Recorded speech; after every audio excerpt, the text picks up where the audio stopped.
Olá, pessoal, boa tarde, tudo bem?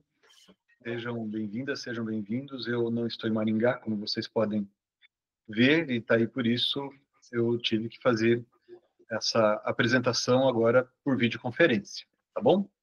E, de certo modo, isso é ruim, mas também facilita algumas coisas. Eu consigo trabalhar melhor com apresentação de PowerPoint, por exemplo, quando eu me valho desse artifício, né, das reuniões por videoconferência. Eu preparei um material aqui que eu vou seguir. Vocês fiquem à vontade, por favor, para interromper, fazer perguntas durante a exposição.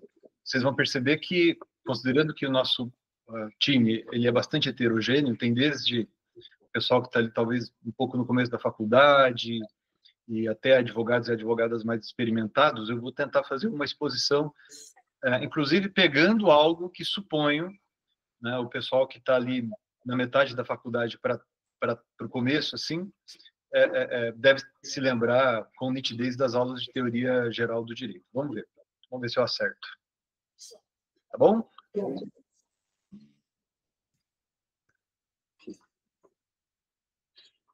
Tá aparecendo aí para vocês? Tá, Miguel, tudo certo. Então, tá bom, vamos lá. Me foi solicitado, me foi sugerido falar nesse conexão aqui do nosso escritório hoje sobre um problema bem específico relacionado ao pré-questionamento. Pré-questionamento, acho que a maioria de vocês sabe, é o tema, foi o tema da minha dissertação de mestrado, né? Eu defendi a minha dissertação de mestrado em 1997. Então, a Constituição, né, era nova ainda, né? A Constituição de 88 não tinha nem 10 anos, e a gente estudava a matéria sob uma perspectiva ainda bastante restrita se comparada com a que a gente vê hoje, né? O foco aqui, pessoal, vai ser o pré-questionamento em relação ao recurso especial, mas, inevitavelmente, a gente vai ter que falar algumas coisas sobre o pré-questionamento em relação ao recurso extraordinário, para entender como o pré-questionamento funciona hoje e como talvez, provavelmente, vai funcionar após a regulamentação, após a disciplina da relevância da questão federal infraconstitucional, né? Que foi aprovada recentemente. E a gente já falou disso em outros encontros, tá certo?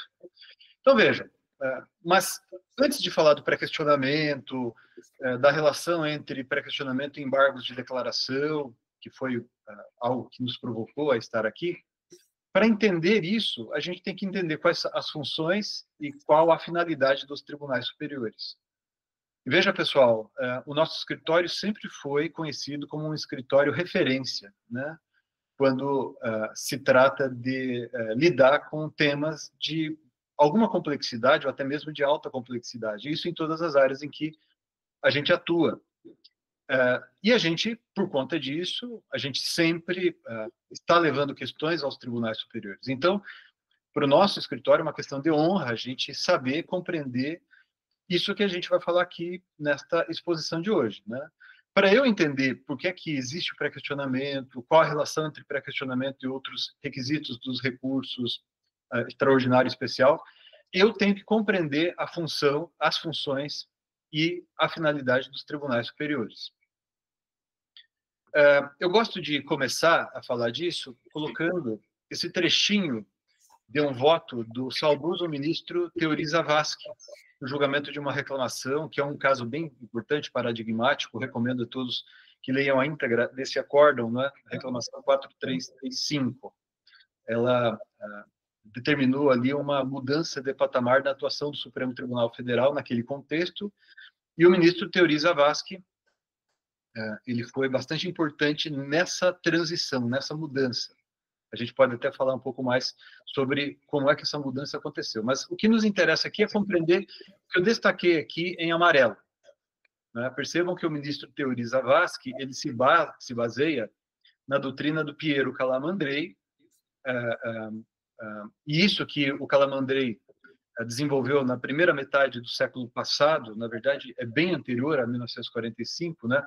De 1945 é a obra traduzida para o espanhol e publicada aqui na Argentina, né? Mas vejam, ele já defendia há muito tempo, há praticamente 100 anos, né, que os tribunais que seriam correspondentes aos nossos tribunais superiores aqui, e que muitas pessoas na doutrina mais recente chamam de tribunais de vértice, alguns preferem falar em cortes de precedentes, né? Na verdade, se baseia nessa orientação que vem do Calamandrei já há muito tempo, né? Ele diz que esses tribunais têm função nomofilássica, né? Eu prefiro usar nos meus livros função nomofilática, mas as duas expressões estão corretas. O que significa nomofilássica? Daí prossegue Calamandrei, né? Prossegue o ministro com base na doutrina do Calamandrei. Entendida a nomofilaquia no sentido que lhe atribuiu Calamandrei, destinada a aclarar e integrar o sistema normativo. Vejam, então, primeiro, definição do sentido da norma, aclarar e integrar o sistema normativo. E percebam uma coisa importante aqui. O Calamandrei, ele diz que os pronunciamentos dos tribunais que têm esse papel, esses pronunciamentos integram o sistema normativo, né? Propiciando-lhe uma aplicação uniforme, né? E estas funções, função nomofilássica no sentido de aclarar e integrar o sistema normativo, e essa função de aplicar uniformemente é a função de uniformização ou uniformizadora, essas duas funções se iluminam reciprocamente, diz ele.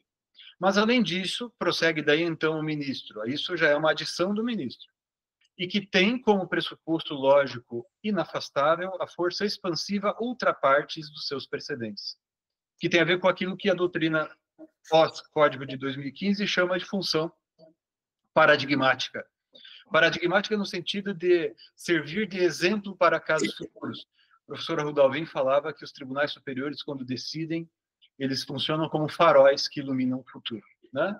E daí, então, essa exposição do ministro Teori Zavascki nesse julgado, eu acho bastante didática, e eu vou destrinchar ela aqui com vocês. Vamos falar, portanto, primeiro da função nomofilática. Vejam só que interessante, pessoal. Estamos falando aqui da rigidez, da validade e da autoridade da norma. Eu vou destacar aqui, da norma.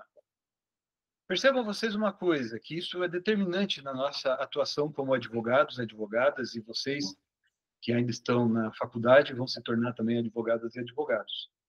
A gente trabalha com sentidos atribuídos, né, a determinadas disposições textuais. É isso que a gente faz no nosso dia a dia, né? A gente tem que compreender isso, porque nossa função é argumentar para tentar, de alguma maneira, demonstrar àquela outra pessoa que vai julgar o meu caso, que nesse exemplo é o juiz, que esse sentido que eu estou atribuindo ao texto é o sentido correto. Ou seja, esta é a norma. Percebam que a gente está falando aqui de compreensão de sentidos, né, de linguagem empregada entre interlocutores, com base em um programa textual, num texto, que é o ponto de partida, para daí se chegar à conclusão, né, dessa interpretação que a gente chama da norma. Eu estou escrevendo um livro, alguns de vocês já sabem, eu já falei alguma coisa sobre isso com alguns de vocês, em que eu passo muito, né, pelo estudo de disposições da filosofia, da neurociência, para tentar compreender como se processa, né, essa interpretação para daí então a gente chegar à norma. Tem duas linhas que se de alguma maneira se relacionam e até se entrelaçam, né? Uma bem filosófica, mas que repercutiu no direito, e uma outra que é realmente do direito, né? Uma é do Hans Georg Gadamer, né? Acho que é assim que se pronuncia. Aquele de vocês que souber alemão, depois me corrija, né? Ele tem uma obra seminal chamada Verdade e Método, né, que foi determinante do surgimento de um movimento, ou melhor, de uma transição que muita gente gosta de chamar de giro linguístico, né? E isso acabou repercutindo nas mais variadas áreas, sobretudo das ciências sociais e particularmente do direito, né? Nesse trabalho ele fala da doutrina da fusão de horizontes na hermenêutica jurídica.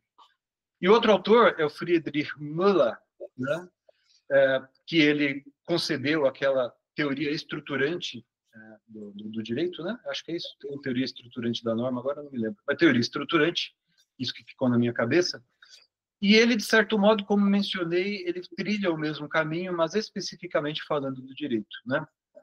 Então, todo mundo faz essa distinção. Todo mundo não. Essa linha, né, faz essa distinção. Uma coisa é aquele dado que está ali disponível, que será objeto de minha interpretação. Então, percebam que, nesse caso, eu passo a colocar o sujeito que interpreta como parte do processo interpretativo, né? Então, não falo só do texto e da norma. Significa dizer que aquilo que foi que se encontra de alguma coisa preconcebido no intérprete influencia e, às vezes, é determinante, por que não dizer praticamente sempre é determinante, para se chegar à conclusão que é a norma. Eu não vou falar, eu vou colocar aqui na tela, mas a gente não vai se demorar muito naquilo que esses autores falam, né? Então, aqui, os principais eixos, vamos chamar assim, daquilo que desenvolveu o Gadamer nessa hermenêutica filosófica, né? Na verdade, ele é um filósofo, ele não é um jurista, né? Ele escreve sua perspectiva da filosofia, né? E daí ele tenta revelar, tenta demonstrar que aquilo que o intérprete pensa antes de interpretar é decisivo na conclusão do processo interpretativo, né? E daí ele coloca esses dois horizontes, o horizonte do texto e o horizonte do intérprete. Essa fusão de horizontes que vai vai determinar o resultado desse processo interpretativo, né? É aquilo que daí então o pessoal chama de círculo hermenêutico, né? Isso tem muita coisa que vai repercutir ali no Círculo de Viena também, entre os filósofos, essa discussão toda aqui, mas a gente não vai entrar nesse ponto, né? E em que isso repercute na interpretação e aplicação, né, no direito? Primeiro, quando eu identifico que a interpretação normativa significa que o sentido da norma emerge da interação entre o texto e o intérprete, né? Então, é como se fosse um sistema interacional, sabe? Eu vejo o texto, interpreto, daí ao interpretar, eu releio o texto, né? É um processo, por isso, então, a gente vai falar que isso daí é uma relação circular e bidirecional, né? Daí, então, ele fala dessa dialética intérprete-texto, né? Um diálogo, né? E, na medida em que a função do intérprete é tão determinante na definição da norma, né? Repercute também saber como é que esses intérpretes evoluem, porque a evolução dos intérpretes também vai determinar que a norma seja outra com o passar do tempo, ainda que o texto seja o mesmo. Então, antes do Código Civil de 2002, a gente tinha o Código Civil de 1916. Né? Eu me formei na faculdade, eu estudei na faculdade e me formei. E até hoje a gente aplica, volta e meia, né, o Código Civil de 1916. É evidente que o texto que foi publicado e entrou em vigor em 1º de janeiro de 1917, que foi o código anterior, né, o texto, eventualmente, ficou sendo o mesmo até o final da vigência do Código Civil de 1916. Mas, naturalmente, à medida em que os intérpretes vão mudando, isso faz com que a norma também vá se modificando, né, com o passar do tempo. Então, a interpretação jurídica, sob esse ponto de vista, é uma criação contínua. Isso aqui vai ter muita repercussão lá na frente, não nessa exposição, mas em outro contexto, quando a gente estuda a função dos precedentes, né? Então, e o Müller, ele vai falar dessa ideia, né, da teoria estruturante dele. Vocês percebam, e só tem esse slide para falar isso, embora a teoria dele seja muito mais complexa e mereceria uma análise muito mais demorada, né? Percebam que ele faz um caminho muito parecido, né, que o Gadamer faz também, né? Então ele chega à conclusão de que o intérprete seria algo como parecido com um co-legislador. Então eu tenho aquele que fez a lei, ou seja, eu tenho a lei, e eu tenho um intérprete, né, que vai aplicar, né, esse texto legal, esse texto que é esse programa normativo, que é esse ponto de partida, a uma determinada lide, a um determinado conflito de interesses, né, que ele vai chamar de âmbito fático, né? E daí, então, a gente chega à norma jurídica. A norma jurídica é o resultado da interpretação de um texto para resolver um problema. Isso que é a norma jurídica. A norma jurídica não é o texto. A norma jurídica não é o artigo 187 do Código Civil, por exemplo. Não é o artigo 206, inciso 5º, sei lá, do Código Civil, por exemplo. Aquilo lá é o texto. A função dos tribunais superiores, quando eu digo que eles têm essa função nomofilática, não é de proteção do texto, não diz respeito à rigidez, validade, autoridade do texto, né? Isso aí é o legislador que vai, eventualmente, revogar um artigo do Código Civil, do Código de Processo Civil ou de outra disposição qualquer. Os tribunais superiores, eles têm por finalidade velar pela rigidez, validade e autoridade da norma. O que é a norma? É esse produto da interpretação, né? Isso vai repercutir muito. Agora a gente vai destrinchar os outros. Olha, a uniformizadora, que decorre da nomofilática, que tem a ver com essa função de eliminar a divergência jurisprudencial, né? E a função paradigmática, que eu também já comentei com vocês, que tem a ver com a formação de precedentes, né? Os tribunais superiores também têm função diquelógica. O que significa função diquelógica? Julgar o caso concreto. Aqui no Brasil, os tribunais superiores desempenham essa função, mas isso não é comum, tá certo? A maior parte dos tribunais, pelo menos os mais importantes, os que mais influenciaram os nossos aqui, ou que têm uma semelhança com os nossos aqui lá da Europa, eles são cortes de cassação. Inclusive, por exemplo, se você pesquisa, né, se você busca as cortes que são parecidas com o nosso STJ na Itália e na França, o nome é esse, Corte de Cassação. O que uma corte de cassação faz? Ela verifica se o tribunal inferior interpretou de maneira adequada e se a corte de cassação entender que essa interpretação que foi dada pelo tribunal local não foi adequada, o tribunal superior cassa, anula, né, nulifica a decisão proferida pelo tribunal inferior. Cassa, nesse sentido, e determina que outra decisão seja proferida em seu lugar, aplicando a interpretação correta, né? Então, a Corte de Cassação italiana, a Corte de Cassação francesa, elas muito raramente julgam o caso, né? Muito raramente julgam o caso. Quando elas julgam o caso, como é o caso aqui no Brasil, né, nós dizemos que esse Tribunal Superior é uma corte de revisão. Então, o Superior Tribunal de Justiça e o Supremo Tribunal Federal, uma vez eles definindo o sentido da norma, né, aí eles vão aplicar aquilo ali a um caso. Tá? Então, isso a gente chama de função diquelógica, né, essa expressão que decorre do grego, né, que tem a ver justamente com justiça do caso concreto, dique. Né? Então, a finalidade dos tribunais superiores é prevalecentemente pública.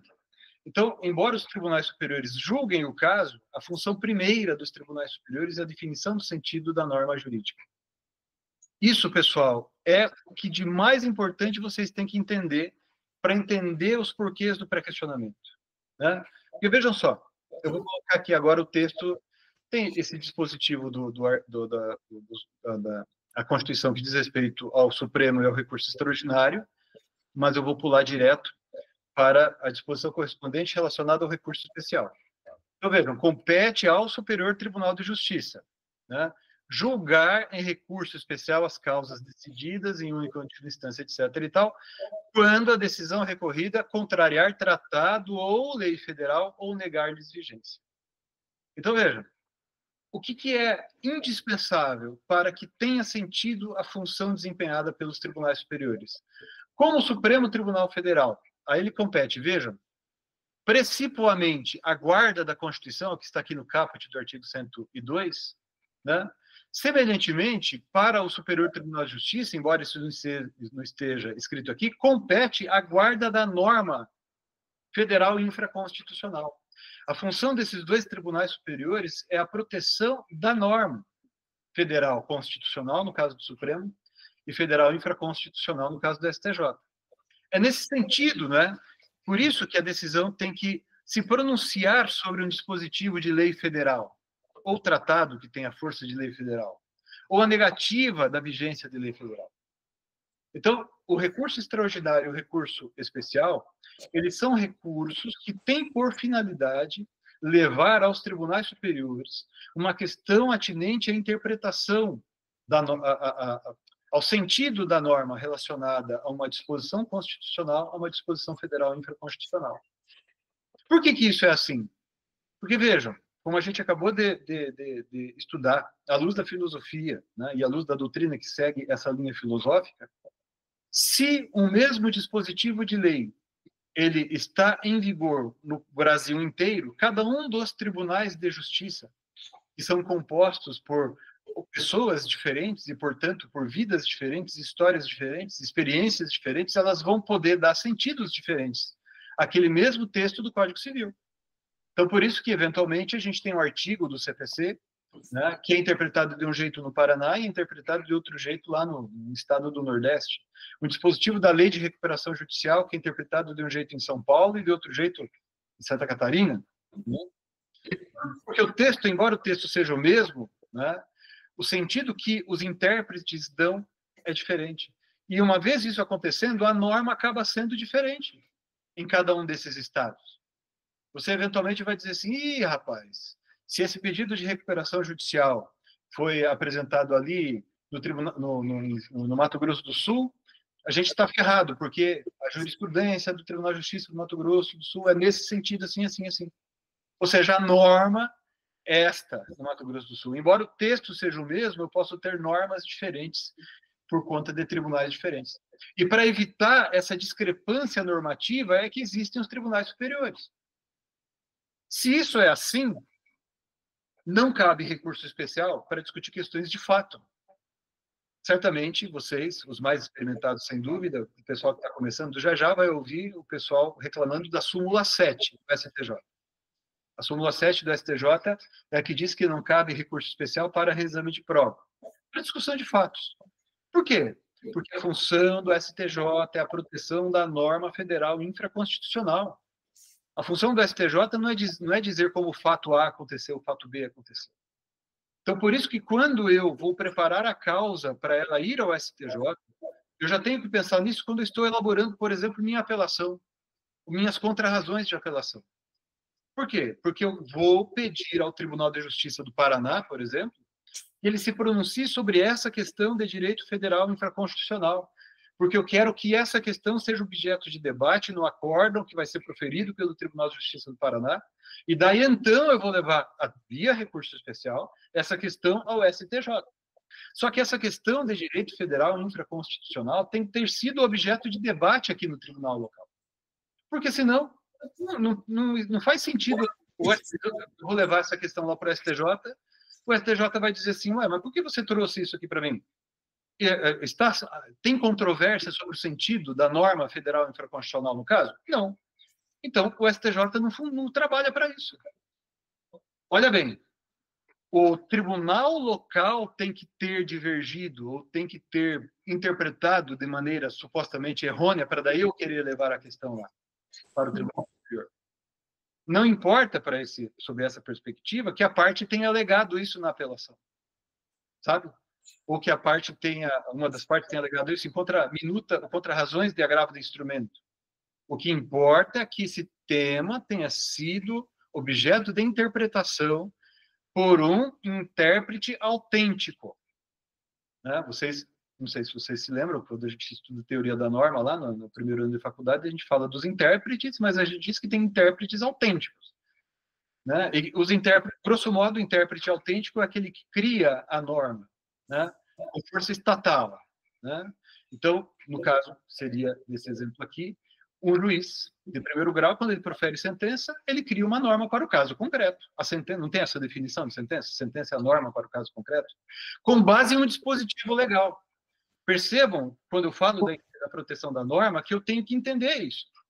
Essa questão tem que ter sido enfrentada pelo Tribunal de Justiça do Paraná no acórdão que ele proferiu.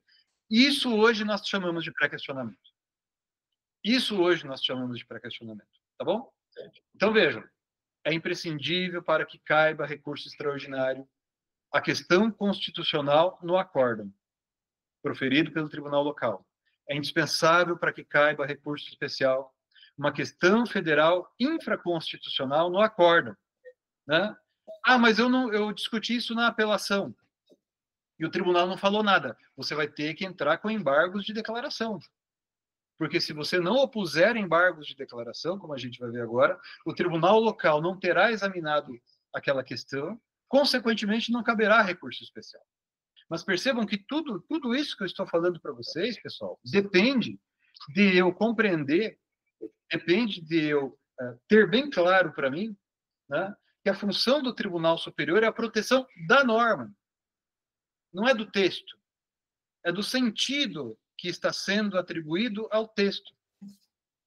Muitas vezes a gente, como a gente é advogado, né, advogada, a gente fica pensando assim, não, quero ganhar. Tá certo, não tá errado isso. Mas a gente tem que colocar na nossa cachola, na nossa cabeça, que eu tenho que atuar como quem estivesse ajudando o Tribunal Superior a promover a função dele, sabe? Deixa eu contribuir aqui para que o Tribunal Superior, daqui a alguns dias, interprete isso daqui, como se você estivesse, sabe, aquela função que está lá no artigo 133 da Constituição, quando fala do advogado, né? Função essencial à justiça também. Eu estou ajudando a justiça aqui. A gente sabe que não é assim, que tudo que eles puderem fazer para não conhecer do nosso recurso especial, eles vão fazer. Mas quando você vai preparar a causa, os argentinos chamam isso de planteamento da questão federal, quando você está semeando, plantando a questão ali em primeiro grau de jurisdição, o Antônio Carlos Marcato, né, quando ele era desembargador, hoje ele é professor e tal, mas já é desembargador aposentado há muito tempo, ele dizia que o advogado que quer levar a questão para o Tribunal Superior tem que se preocupar com isso desde a petição inicial, né? Isso é verdadeiro, né? Então, às vezes, a gente está lendo ali uma petição nossa de contestação, eventualmente a própria petição inicial, né? Você está de olho ali, peraí, essa questão aqui a gente está levantando, porque daí, veja, é uma coisa concatenada, o juiz vai falar sobre aquilo, já te facilita na apelação discutir de novo aquela questão, né? Para daí, então, o Tribunal Superior ter que se pronunciar a respeito. E aí a gente vai falar da configuração do pré-questionamento. Antes apenas aqui o registro, né, da emenda constitucional 125, que ainda não foi disciplinado, né? Tem gente dizendo que o STJ, se isso demorar muito para ser disciplinado em lei, o STJ vai disciplinar em seu regimento interno. Tem muita polêmica sobre isso, né? E daí, então, os parágrafos 2º e 3º do artigo 105 vão falar desse tema.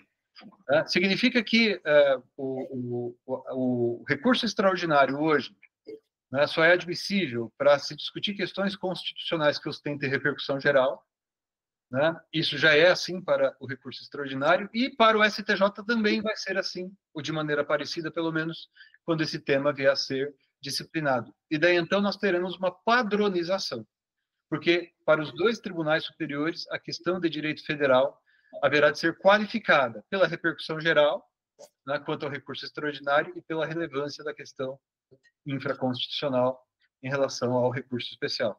Isso aí já foi objeto de uma exposição minha, quando, aqui nos nossos encontros, né? Mas quando a matéria vier a ser disciplinada, a gente vai ter que fazer um treinamento pesado sobre isso depois também, né? E aí a gente tem o problema das questões órfãs, né?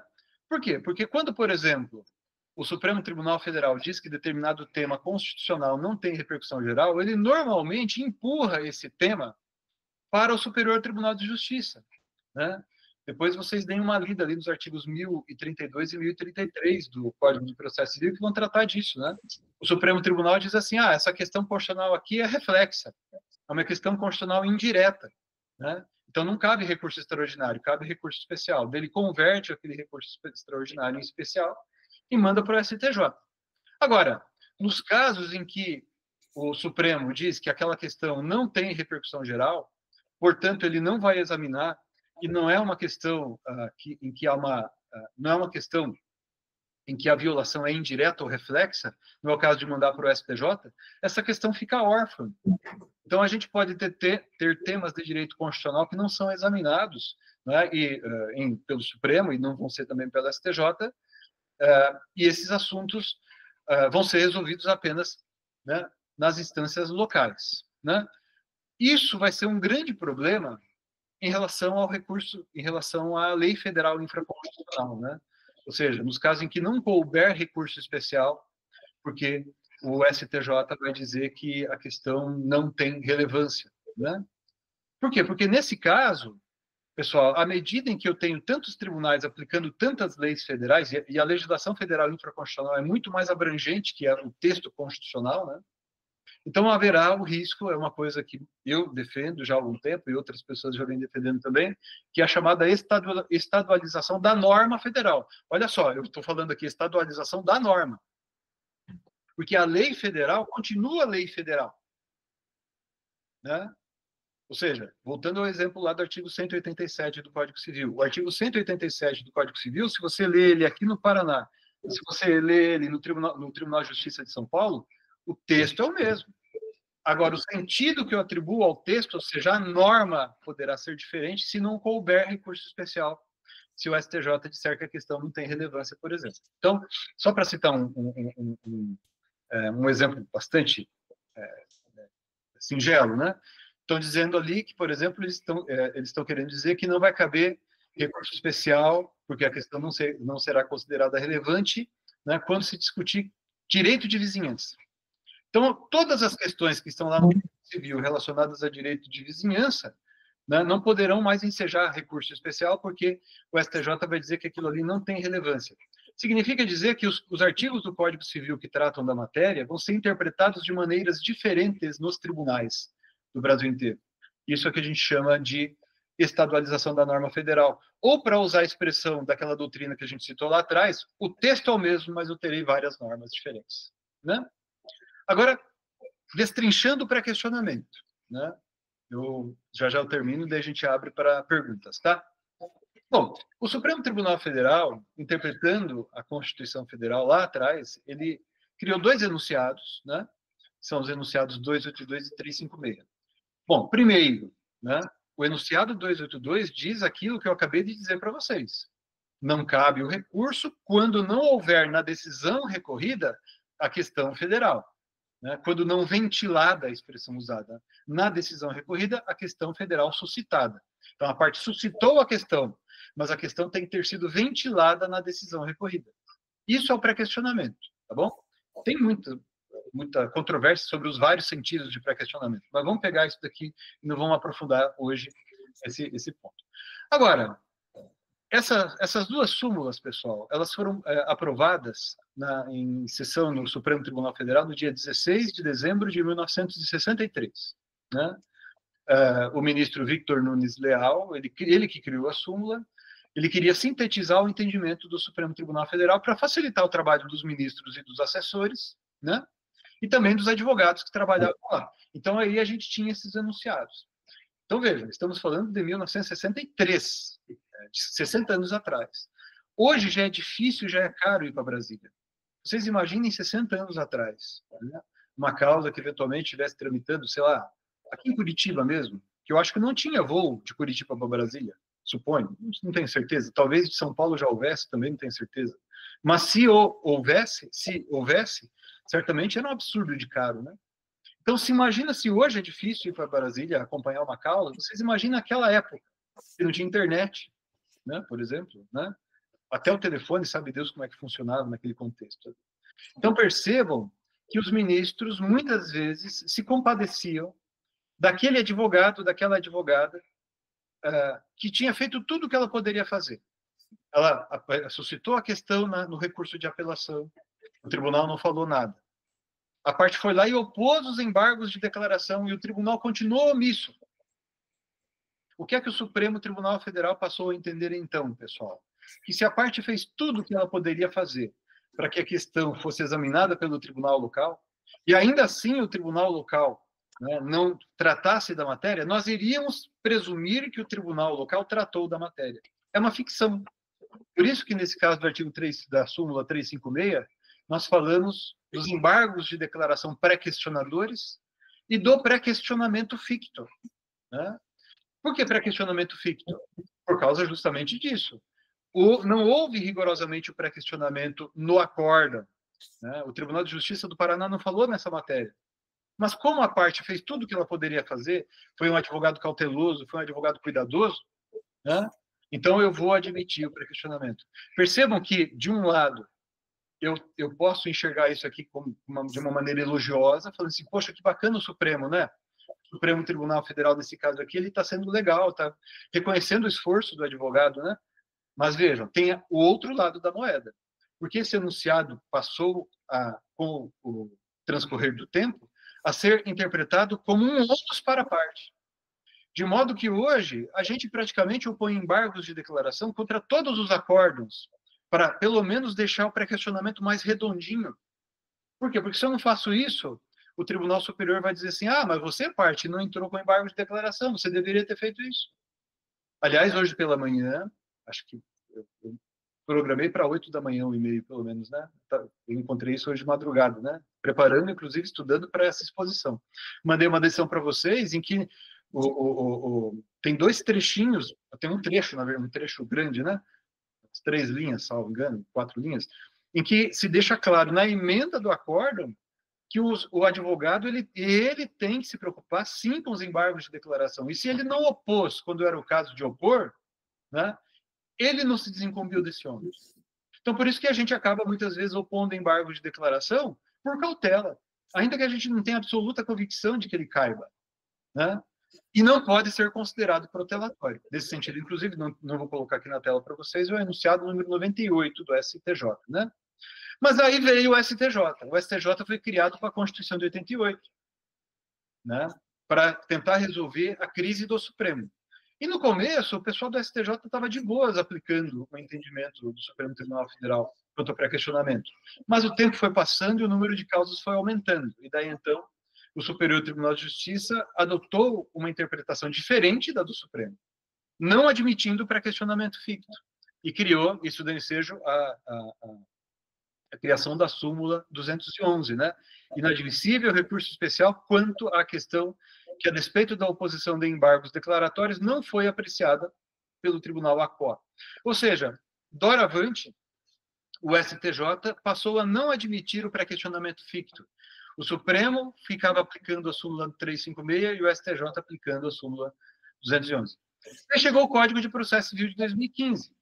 E aqui, pessoal, vocês sabem, eu integrei a comissão que elaborou o texto que deu origem ao anteprojeto, né, que, por fim, se tornou o Código de 2015. E o ministro Fux, hoje no Supremo Tribunal Federal, à época do STJ,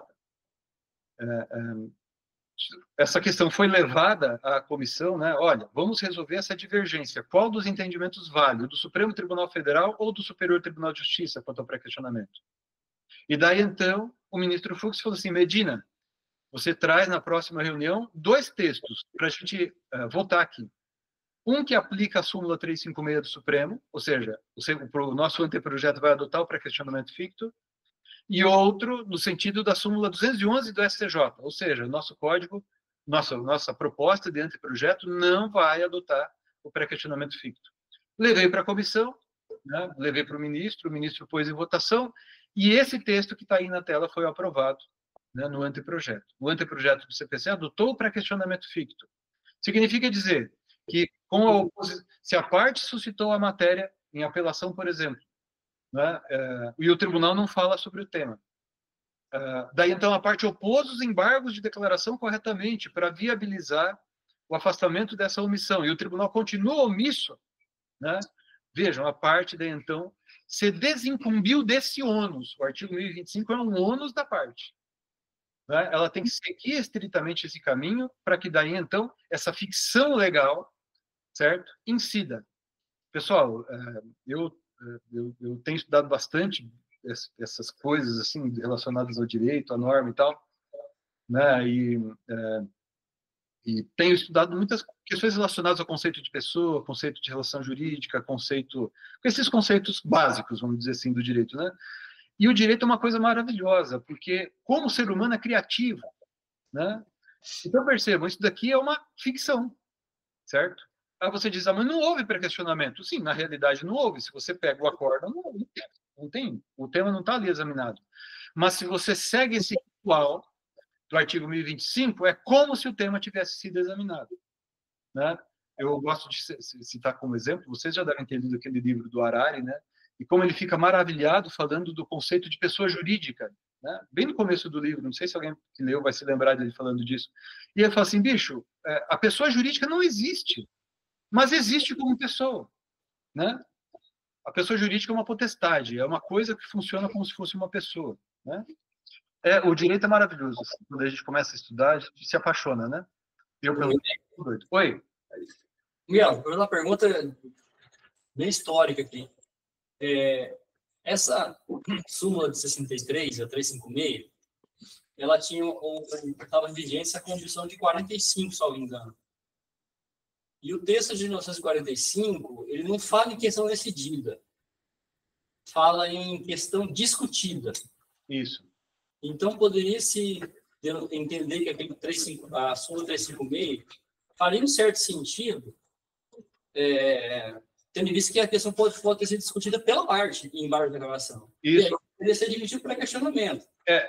Aí, Rafa, é o Rafa, né? Isso. Aí, Rafa, você está corretíssimo. É que eu acabei não querendo aprofundar isso. Mas quando a expressão pré-questionamento surgiu, ela surgiu como manifestação da parte. Sim. Né? Daí o pré-questionamento se dizia assim, o pré-questionamento é uma atitude da parte. Só que a palavra foi mudando de sentido com o passar do tempo. Rafa, você que manja de história dos Estados Unidos, não teve ali a migração dos polos entre republicanos e democratas, acho que no começo do século passado? Sim, né? Outros nomes, inclusive. Né? É uma espécie de inversão, né? Não lembro exatamente o contexto, mas isso aconteceu. Ou seja, o sentido de pré-questionamento, a expressão pré-questionamento eu usava para me referir àquilo que a parte faz. Daí, conforme as constituições foram se sucedendo, o significado de pré-questionamento foi se modificando também. Embora ainda relacionado à atividade das partes, passou a prevalecer o sentido de que o pré-questionamento tem a ver com o que o tribunal decidiu. Não, mas aí eu vou continuar. Então, o STJ, em tese, não poderia nem ter editado a súmula 211, porque o guardião da interpretação do que seria pré-questionamento é o STF, né? Ele não mudou de maneira. Sem dúvida. Mas o Supremo, ele diz que ele não corrige decisões do STJ sobre a interpretação da Constituição, né? E o Supremo não quer decidir sobre isso também, né? Pois é. Bom, eu vou prosseguir aqui que eu já estou chegando no final. Que eu estou defendendo uma tese de que a gente já tem tem novas figuras ou novos pré-questionamentos, tá? Hoje, na nossa por obra dos tribunais superiores. Mas prossigamos. Então, vejam, ainda que os embargos de declaração sejam inadmitidos ou rejeitados, né, eu vou considerar que os assuntos foram pré-questionados. Tá? Então, é uma ficção legal. Agora, notem bem, para que isso aconteça, né, os embargos de declaração, né, caso o Tribunal Superior considere existentes erro, omissão, contradição ou obscuridade. Ou seja, eu tenho que apresentar nos meus embargos de declaração a existência de uma omissão. E quando é que há omissão? Quando o tribunal deixa de se pronunciar sobre um assunto a respeito do qual ele tinha que falar de ofício ao requerimento. Né? Então, eu não posso levantar uma questão pela primeira vez no recurso especial, ainda que seja matéria de ordem pública. Querem um exemplo? Matéria que o tribunal local teria que ter conhecido de ofício. Exemplo, a prescrição. Prescrição hoje, né, ainda que o devedor não alegue, é tema que o juiz ou o tribunal tem que examinar ex officio. Eu não aleguei isso na minha apelação, mas o tribunal teria que falar sobre isso de ofício. E se ele não fala, eu tenho que opor embargo de declaração para que o tribunal examine a matéria. Senão, não caberá o recurso especial. Agora, o Supremo Tribunal Federal, ele vem interpretando o artigo 1025 como a adoção, pelo texto do Código de 2015, do pré-questionamento ficto. Eu trouxe aqui algumas decisões para vocês. Né? Eu vou colocar aqui na tela, mas se vocês quiserem, depois eu mando todo esse material para vocês. Né? Mas várias decisões do Supremo Tribunal Federal nesse sentido. O Supremo Tribunal Federal vem admitindo o pré-questionamento ficto e, inclusive, elogia, né, o Código de Processo Civil, dizendo que ele adotou a orientação prevalecente no Supremo. Mas o STJ não, pessoal. O STJ tem adotado uma interpretação restritiva quanto ao pré-questionamento. Por quê? O STJ, a partir desse precedente da ministra Nancy, relatoria da ministra Nancy, no sentido de que, para que se considere ter havido pré-questionamento ficto, no meu recurso especial, eu tenho que alegar violação ao artigo 1022 do Código de Processo Civil. É uma exigência que não está na lei, isso aqui é a criação jurisprudencial.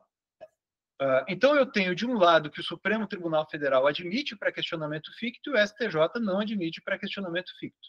Né? Agora, vejam, o movimento que tem acontecido no Supremo, e esse julgado aqui que eu coloquei na tela é exemplo disso, por conta da repercussão geral, é primeiro o Supremo entender que o assunto tem relevância, ou tem repercussão, para daí então deliberar sobre o pré-questionamento, e às vezes nem deliberar sobre o pré-questionamento. Esse aqui é aquele famoso julgado do Supremo Tribunal Federal sobre a retroatividade ou não da reforma da Lei de Improbidade Administrativa e da relatoria do ministro Alexandre de Moraes, né? O Supremo suscitou a questão constitucional de ofício, porque ele, Supremo, considerou que ele deveria falar sobre esse assunto. Nesse recurso extraordinário, isso não era objeto de discussão. Inclusive, o ministro diz, os fatos, etc., tudo bem anterior à reforma, ele suscitou a questão de ofício. Esse aqui é um outro exemplo, que o Supremo lá atrás tinha reconhecido a repercussão geral da questão constitucional relacionada ao uso de banheiro por pessoas trans, e daí agora, recentemente, ele disse que não, nem questão constitucional tem ali, né? E deixou de lado a questão. Então, o Supremo Tribunal Federal, ele primeiro tem decidido politicamente se ele quer falar sobre a questão, para depois dizer se a questão é constitucional ou não. Então, o Supremo certamente disse, olha, não estou no momento bom aqui, essa decisão é desse ano, não estou no momento bom para falar sobre isso, não. Então, ele preferiu dizer que não existe questão constitucional com repercussão geral do que falar sobre essa questão. Então, o que a gente tem hoje, pessoal? O estado atual é que o Supremo Tribunal Federal ele adota o pré-questionamento ficto de conveniência. Por quê? Porque primeiro o Supremo delibera se é conveniente falar sobre o assunto, para depois, então, ele descer à presença da questão, né? E o STJ adota o pré-questionamento ficto mitigado, porque, embora ele adote o pré-questionamento ficto, ele mitiga, né, a forma que está prevista ali no artigo 1025 e adiciona um requisito a mais ali. Agora, e após a relevância da questão federal, depois que esse assunto for disciplinado? Porque depois que a relevância da questão federal for disciplinada, aí então eu vou ter um modelo parecido com o que hoje impera no Supremo. O que é que eu estou defendendo? Que é algo que muito provavelmente vai acontecer, né? Vejam esse exemplo aqui. O Rafa vai lembrar bem desse caso aqui, porque a gente advogou nesse caso e a gente ajudou a criar esse precedente aqui. É um caso em que o Superior Tribunal de Justiça, diante da relevância econômica e jurídica da questão, ele deixou de exigir, né, determinados requisitos, ou ele flexibilizou, pelo menos, determinadas exigências para permitir que o recurso especial fosse conhecido, embora houvesse ali um problema relacionado à procuração, subestabelecimento ou algo parecido. Agora não estou lembrando direito o que era. O Rafa vai lembrar. Né? Mas era subestabelecimento, né, Rafa?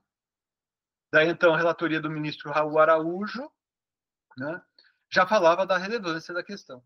Então, algo parecido poderá vir a acontecer. E daí, então, no STJ, o pré-questionamento mitigado tenderá a ser, eu suponho, substituído pelo pré-questionamento ficto de conveniência. Bom, pessoal, era isso que eu tinha preparado para falar aqui para vocês. E agora vamos às perguntas, que ainda tem uns 10 minutinhos. Tem? Isso.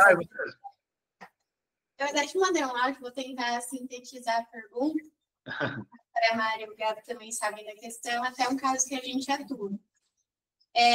Nós tivemos um julgamento pelo Tribunal do Paraná, envolvendo uma questão tributária e de refis. Aí nós opusemos o primeiro embargo de declaração, pré-questionando a legislação municipal do refis.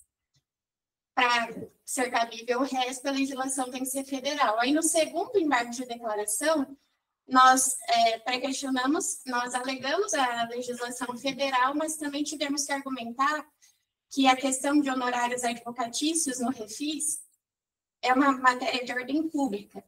Aí a minha dúvida foi nesse sentido de era necessário ou é necessário, e acredito que sim, porque a gente fez, alegar a questão de matéria de ordem pública, ou seria possível só falar da legislação federal, porque já era uma matéria que a gente estava trazendo? Veja, a gente tem dois tipos de questões. Tem as questões que foram suscitadas pelas partes, né? Então, são matérias que não são necessariamente cognoscíveis ex officio pelo tribunal, mas o tribunal vai ter que examinar porque a parte suscitou. E tem aquelas matérias que, por força de lei, têm que ser examinadas de ofício.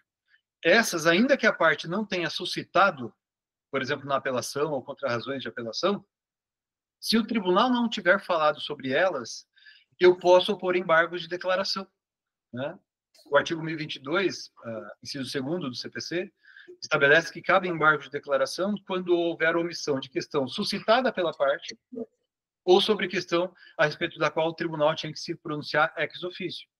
Então, eu tenho a impressão, Isa, que essa questão que você está mencionando aí, né, relacionada aos honorários, certo? Talvez a gente tenha, digamos assim, se esforçado um pouco mais para dizer que determinada matéria é de ordem pública, porque, eventualmente, isso chegou tardiamente e a gente falou, putz, a gente não alegou lá atrás, e como é que eu posso dizer que o tribunal tem que falar sobre essa matéria? Dizendo, não, tribunal, isso é uma matéria de ordem pública. Você deveria ter falado a respeito disso, ainda que eu não tivesse alegado. E se eu entender que essa matéria não é cognoscível ex officio, assim como, por exemplo, seria a prescrição, assim como, por exemplo, algum artigo relacionado a uma nulidade absoluta, né, do Código Civil, né, que, segundo o qual, nesses casos, né, haver manifestação jurisdicional de ofício, né? Então, se nós não tivermos suscitado determinada questão e não for uma dessas matérias, aí o tribunal não vai ter dever de se pronunciar a respeito. E daí ele vai rejeitar os embargos de declaração. Entendeu? Então, o tribunal só tem que se pronunciar sobre aquilo que a parte alegou, ou sobre aquilo que a parte não tiver alegado, mas por força de lei, como nesse exemplo dos honorários, que a gente argumentou, como poderia ser um caso sobre prescrição, que a gente poderia argumentar, o tribunal teria que se pronunciar ex officio. Não sei se eu fui claro. Pode adicionar, Mari. Isa, eu acho que a dúvida é assim, às vezes a gente... É muito comum quando a gente pega casos de outros escritórios também, né? Às vezes a gente pega já em fase de ED e pensa numa tese nova. Para a gente poder alegar isso em ED, Miguel, daí você me corrige se eu estiver errado, que eu acho que foi o que eu tentei explicar para a Isa lá atrás, ou é matéria de ordem pública, ou tinha que ter sido suscitada antes. Isso. Se não foi suscitada antes, não tem omissão para ser sanada, porque o tribunal não é obrigado a se manifestar sobre o que as partes não suscitaram. Então, acho que qualquer matéria nova, se a gente quer trazer em ED e não foi alegada antes, aí a gente tem que se virar nos 30 para fazer caber dentro de matéria de ordem pública. Exatamente. Senão, não daria. Acho que é isso, né? É isso, exatamente, Mário. A gente tem um caso que a gente está advogando, que o pessoal lá que trabalha para esse nosso cliente vai lembrar, que está em Minas Gerais, salvo engano, que subiu o recurso especial. Minas não, é Tribunal de Justiça de Goiás, não foi? Aquele do erro material que o escritório parceiro de lá interpôs o recurso especial e conseguiu ter um efeito suspensivo no STJ, né? É mais ou menos uma questão como essa, né? O nosso cliente, né, ele acabou suscitando esse vício em embargos de declaração, já praticamente tudo tinha acabado, não tinha mais como resolver o problema. E daí, então, se suscitou a matéria, por se considerar uma matéria a respeito do qual não haveria preclusão, daí suscitou, né, ali no tribunal, o tribunal rejeitou, daí entraram com recurso especial. Agora, vejam, o recurso especial você vai ter que interpor alegando não apenas a questão de fundo, mas você vai ter que dizer também, né, nesse caso, que houve violação ao artigo 1022 do Código de Processo Civil. Isso por exigência jurisprudencial. Agora, perceba, por que é que o STJ entendeu, por que é que o STJ, numa primeira análise, concedeu efeito suspensivo ao recurso especial? Porque o STJ olhou para o caso e disse, não, realmente, o tribunal local tinha que ter falado sobre isso, ainda que a parte esteja suscitando isso pela primeira vez em embargos de declaração. Porque essa é uma matéria a respeito da qual o erro material, né, o tribunal haveria de ter se pronunciado de ofício. Então, evidentemente, isso vai exigir um esforço argumentativo, porque não é muito nítido o conceito de erro material, de inexatidão material, né? A lei não define o que é erro material ou inexatidão material. Então, isso é uma construção doutrinária e jurisprudencial, né? Então, na jurisprudência antiga lá do Supremo Tribunal Federal, né, tem um ministro que chamava Orozimbo Nonato. Ele dizia assim, erro material é aquele que salta aos olhos. Na verdade, ele usava aquela expressão em latim, né? Primo, não sei o que lá, octo, coisa parecida, né? Aquele erro que você bate o olho, né? E você percebe, opa, tem um erro material aí. Mas isso não define nada. Porque isso significa dizer que aquele que está interpretando, se ele disser que é um erro material, é. Né? Então, não tem uma definição objetiva de erro material. Isso acontece em muitos outros casos, que sempre chegam. Isso que a Mari está dizendo, que muitas vezes um escritório nos passa uma causa e a gente identifica ali uma questão que deveremos, é de todo conveniente que essa questão esteja aberta para que a gente trabalhe com ela no recurso especial. Só que para caber o recurso especial, sobre esse assunto, o tribunal local tem que ter decidido. E se o tribunal local até agora não decidiu sobre a questão, eu tenho que verificar se eu posso suscitar isso em embargos de declaração. E se o nosso parceiro anterior lá, que atuava na causa e nos transmitiu o processo, né, os advogados anteriores, não tiverem levantado essa questão na apelação, contra razões de apelação, por exemplo, para eu poder levantar esse assunto pela primeira vez em embargos de declaração, só se for matéria cognoscível ex officio. Nulidades absolutas, seja do ato, sobre o ponto de vista seja sob o ponto de vista do direito substancial, do direito processual, matérias como prescrição, decadência, que são cognoscíveis ex officio, dentre outras, né? Mas aí eu vou ter que argumentar, não, esse aqui é um assunto que tem que ser conhecido de ofício, né? E às vezes isso nem sempre vai ser uma tarefa muito fácil, né, de fazer. Miguel, eu estou conversando com a Isa aqui. Uma dúvida, assim, se for a mesma discussão jurídica, mas eu quero trazer outro artigo de lei, daí eu poderia pensar numa omissão ou a gente fica no mesmo problema? Esse é o pré-questionamento numérico. Você vai ter que tentar na via da questão da matéria, né? Porque, na verdade, assim, não se exige o pré-questionamento numérico. É de todo conveniente que o dispositivo, o número da lei, o número do artigo, o número do inciso e o número da linha, e a letra da linha que nos interessa, né, tenham sido registrados no voto, mas isso não é indispensável, né? Então, eu posso, por exemplo, ter discutido no voto condutor do acórdão sobre exercício abusivo do direito, né, e não ter mencionado o artigo 187 do Código Civil, né? Hoje eu estou com o artigo 187 na cabeça, por conta de uns assuntos que eu estou pensando aqui, né? Então, mas veja, eu falei sobre exercício abusivo do direito. Não tem problema se eu não mencionei o dispositivo legal. Esse é um ponto. O segundo ponto é o seguinte, os princípios jurídicos nem sempre, dos princípios jurídicos podem emergir normas, mas os princípios jurídicos nem sempre são retratados no texto legal. Então, por exemplo, quando a gente fala do princípio da fungibilidade recursal, não tem um artigo específico falando da fungibilidade recursal. Você tem ali, lá no começo do CPC, um artigo que fala da instrumentalidade das formas, né? Mas você diz que eles meio que se relacionam, mas não tem um artigo como tinha no Código de 39, né? Um artigo como o artigo 810, que adotava a chamada teoria do recurso indiferente, né? Teoria vinda da prática alemã, né? O CPC de 73 não falou nada disso e o Código de 2015 também não. Mas, mesmo assim, né, a questão poderá estar ali em discussão. Então, eu vou poder entrar com recurso especial alegando que o Tribunal de Justiça do Paraná não aplicou corretamente o princípio da fungibilidade recursal. Mas não, Alex. Oi, Miguel.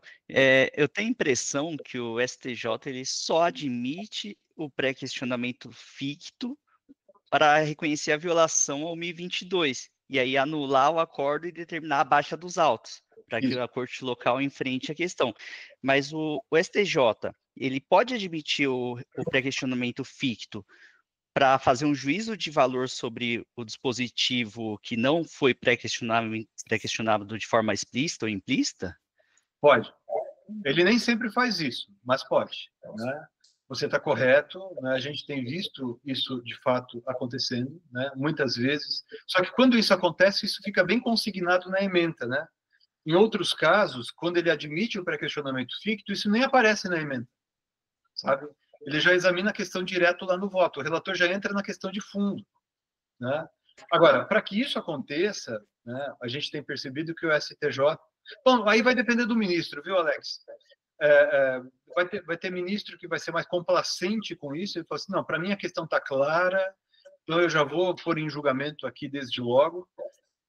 Mas se o ministro ele percebeu que a parte se esforçou bastante para que aquele assunto fosse enfrentado, mas não é um assunto assim tão tranquilo, né, de tratar, ele prefere só decretar a nulidade do acórdão proferido pelo tribunal local e mandar os autos para baixo. Né, mandar os autos para baixo. Isso também, isso é uma coisa que é mais ou menos discricionária, sabe? Cada ministro faz de um jeito, e eu acho que se bobear, cada assessor de ministro faz de um jeito. Miguel, Obrigado. tá me ouvindo? Tô. Pedro Vec aqui. Oi, Pedro. Duas dúvidas. A primeira, como é que fica a questão quando no acórdão o TJ fala que dá por pré-questionado todos os artigos? E a segunda, não muito a respeito de embargo de declaração, mas sobre o que você disse na sua apresentação, a questão da súmula 7. Quais são os limites? Porque, assim, ao meu ver, é difícil você, talvez até impossível, você interpretar um artigo sem você analisar os fatos. Uhum. Então, como é que fica essa interpretação da súmula 7? Vamos dizer assim, porque o tribunal local ele sempre inadmite o recurso especial pela súmula 7. Ele é padrão, né? Perfeita essa questão. Porque, assim, está correto o STJ quando ele diz que não cabe recurso especial para reexame de fato, para rediscussão de exame de prova, né? Para discussão de fatos. Por quê? Porque a função do STJ é aquela tarefa nomofilática que tem a ver com o sentido da norma. Agora, você está absolutamente correto também em dizer que o conflito quanto ao sentido da norma surge diante de um contexto fático. Então, não tem como ficar desligado dos fatos, né? Não existe questão de fato e questão de direito puras. Toda questão de direito é também questão de fato, toda questão de fato é também questão de direito. O que a gente tem que tentar demonstrar, em nossos casos, quando a gente interpõe recurso especial, é que, embora, digamos assim, a gente saiba que é muito difícil de dizer quando que termina a questão de fato e começa a questão de direito, né? Embora, de fato, embora realmente seja difícil a gente fazer isso, a gente tem que tentar extremar a controvérsia. Veja, eu estou controvertendo não aqui sobre como os fatos aconteceram, sabe? Não aqui, se, por exemplo, qual era a velocidade que o carro experimentava quando aconteceu o acidente. Era 60 por hora, 80 por hora ou 110 por hora. Isso é questão de fato. Isso é reexame da prova. A minha questão aqui não. A questão é a seguinte, não se controverte que o veículo estava a 110 por hora. E não se controverte que naquela Avenida Colombo, o limite de velocidade é 60 por hora. Uma vez esses fatos não controversos estando ali no acórdão, aí a questão vai ser só de direito. Saber se aquele condutor violou ou não, deve ou não ser responsabilizado pelo prejuízo ocasionado pelo acidente, porque teria ou não violado essa regra administrativa de trânsito, né? A dificuldade que a gente tem é dizer que não é reexame de prova, né? Não é reexame de fato, mas qualificação jurídica do fato a respeito do qual não se controverte, né? Então a gente tem que dizer o seguinte, não se controverte que o devedor esteve na instituição, na agência tal, do banco tal dia, e assinou, né, o instrumento contratual. E aí depois ela vem e está alegando que a assinatura é falsa, né? Mas não se controverte que ela esteve lá e assinou, né? Então, esse dado a respeito do qual, esse dado fático a respeito do qual não se controverte, né, isso seria reexame de prova. A gente vai ter que demonstrar que não se controverte sobre como os fatos aconteceram, mas sobre o sentido da norma que vai incidir sobre esse fato. Pedro, qual era a primeira questão mesmo? Quando o tribunal local dá por pré-questionado todos os dispositivos. Isso. É muito comum, né? Muita desembargadora faz isso. Na Justiça Federal, acho que é até mais comum que na Justiça Estadual. Eles ali no final do voto, eles dizem, estão pré-questionados os artigos tais, e dão uma cutucada ainda. Se a parte usar embargo de declaração, eles poderão ser considerados protelatórios, o que é um absurdo. Eu não tenho saída. Nesse caso, a gente vai ter que olhar o acórdão com bastante cuidado para ver se o assunto foi de fato pré-questionado, porque não basta menção ao dispositivo legal. A questão controvertida tem que ter sido examinada, né? Não basta estar no final ali do voto, menção, sei lá, artigo 49, parágrafo 3º da Lei de Recuperação Judicial. né? Não basta a menção a um artigo do Código de Processo Civil. A questão tem que ter sido objeto de decisão. Então, se isso tiver acontecido, aí tudo bem. Aí a gente vai para o recurso especial com a segurança de que a gente examinou e deliberou e o assunto foi pré-questionado mesmo. Agora, se isso não tiver claro, a gente vai ter que entrar com embargos de declaração e vai ter que requerer a aplicação da súmula 98 do STJ, no sentido de que os embargos de declaração postos para fins de pré-questionamento não podem ser considerados protelatórios.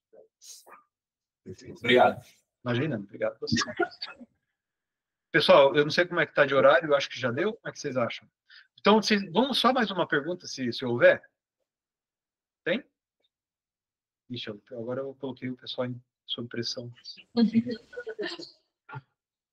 Tá, então, tá bom? O que vocês acham? Pessoal, olha, espero que tenham gostado, espero que tenha sido bom. Se vocês quiserem, né, questões como essa e outras questões que a gente enfrenta no escritório, podem, no futuro, ser novamente tema de uma conexão. Eu acho que isso seria bacana também. E espero que a próxima eu esteja presente fisicamente. Beleza? Então, valeu, pessoal. Até a próxima. Obrigado. Tudo de bom. Obrigada.